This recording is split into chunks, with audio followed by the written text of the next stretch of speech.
Մենք մուտք գործեցինք բնակարան, հասկացանք, որ դուռը արդեն բաց էր։ Սցենարները տարբեր են, նպատակը մեկը՝ գողություն կատարել։ Տեսանք, որ ոսկեղանը տարել են։ Իրականում մինչև գողությունը բազմաթիվ նշաններ են եղել։ Ըստ երևույթին կարող էինք կասկածել, որովհետև մինչև գողությունը մի 5-6 ամիս առաջ մեր տուն անծանոթ մարդ էր մտել խնջույքի ժամանակ։ Պատճառաբանեց, թե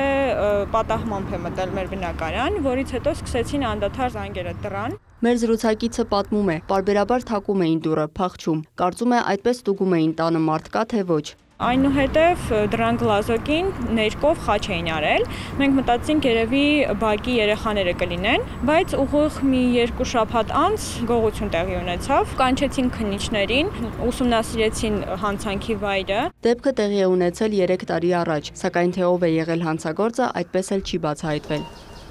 Բնակարանային գողությունները բացահայտելը բարդ է, քննիչն է նշում։ Վերջին 3 տարիների ընթացքում սակայն արձանագրված դեպքերի ցուցանիշները նվազել են։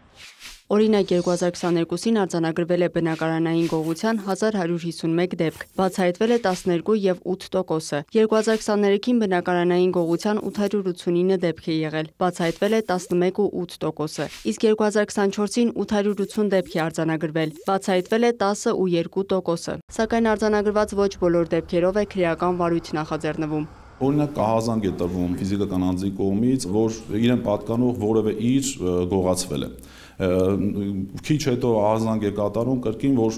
տանը կորցրել է, գտել եմ, կամ այս նմանատիպ պատճառաբանություններ են բերում, որը արդեն նախաձեռնման հիմք չի։ 2025-ի առաջին եռամսյակում բնակարանային գողությունների դեպքերով հարուցվել է 507 քրեական վարույթ։ Թեև նվազման միտումը շարունակվում է, սակայն կարևոր է նաև քաղաքացիների մասնակցությունը, կանխարգելելու գողության հնարավոր դեպքերը։ Որպես կանխարգելող հանգամանք գողության դեպքերը ավելի շատ նվազման բերելու, կարծում եմ անվտանգության համապատասխան միջոցներ պետք է կիրառվեն։ Սեփականատերերի կողմից, եթե բազմաբնակարանային շենքեր են, համապատասխան անվտանգության միջոցներ, համապատասխան սարքավորումների տեղադրումներ, տեսախցիկներ։ Քննիչը կարծում է, անվտանգության այդպիսի միջոցներ կիրառելու դեպքում հնարավոր է ինչպես նվազեցնել, այնպես էլ բացառել գողության դեպքերը։ Լիանա Խաչատուրյան, Ժիրայր Հաբետյան, լուրեր։